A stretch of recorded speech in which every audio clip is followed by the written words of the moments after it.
Landing just outside when we did our review video comes the first update on the high brake. Now, we won't be following the progress of the high brake every single update of the way, but this is a substantial one, and this is very new and topical device, so let's go over it. Here is the changelog, as you can see on the left. Now, they told us not to mention number 7, and the reason isn't for anything devious, it's just it refers to the touch box when it comes to long pressing certain things and elements on the screen, which we can't really verify or technically even show you, so let's get on with it from number 1 downwards.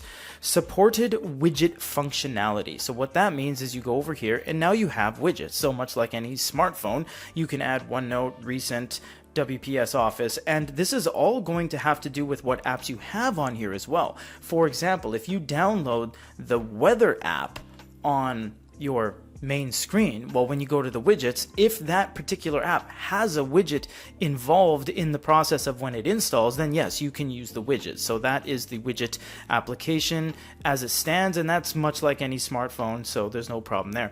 Added calendar app supports calendar screensaver. So now you have a calendar, and you can also add this as your screensaver. This was there just as a kind of a courtesy because you can just go on Google Play, type in calendar, and there's probably 7 million calendar apps, so it's just there as a kind of courtesy with the new update pack.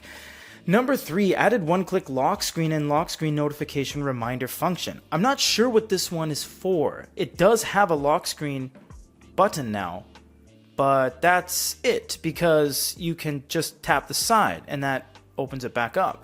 I'm not sure why they have that on there, and it doesn't make a whole lot of sense, and you can't uninstall it, you can only edit it.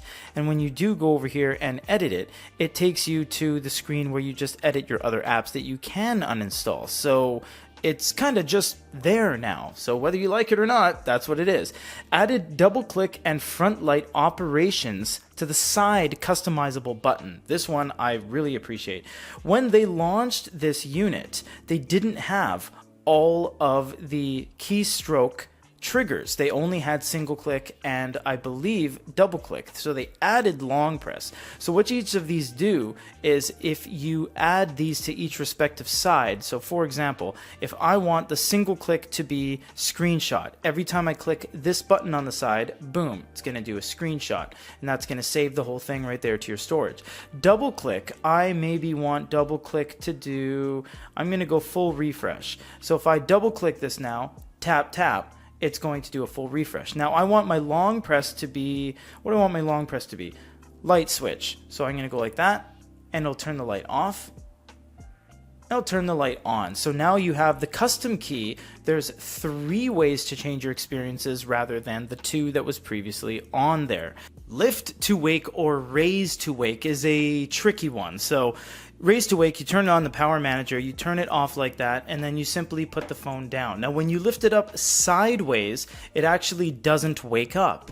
So what you have to do is you put it down and you lift it upwards like this, and when you do that, it will wake up. So they have a few more things they have to work on because it doesn't work with this axis, it only works with that axis, and you can't expect someone to have to jerry-rig their arm to lift it up like that every single time you want to wake your phone up.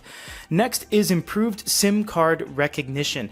This one we can't really show because it's just an internal thing. So when you put your SIM card in, it's going to be better at recognizing the SIM card. There's nothing in terms of UI elements we can show. There's no drop downs or anything like that. So that's really the last thing. And as we said at the top of the hour, optimize the position of long press. So we can't attest to whether this is 100% or not because we did long press prior to the update and after. There doesn't seem to be any glaring differences between where you can tap something, whether it's on the side or whether it's dead center. So it does seem like it's just kind of consistent, and that was just an optimization thing they did in the back end. But these are the latest updates on this unit. I must say, one of the only things that bothers me that has really just come up in this video alone is if this is down, which it's a cell phone, let's not kid ourselves, it won't be down, it'll be in your hand, but if it is down, every time you tap it, It just kind of wiggles all over the place because of this massive camera bump in relation to the rest of the design elements. So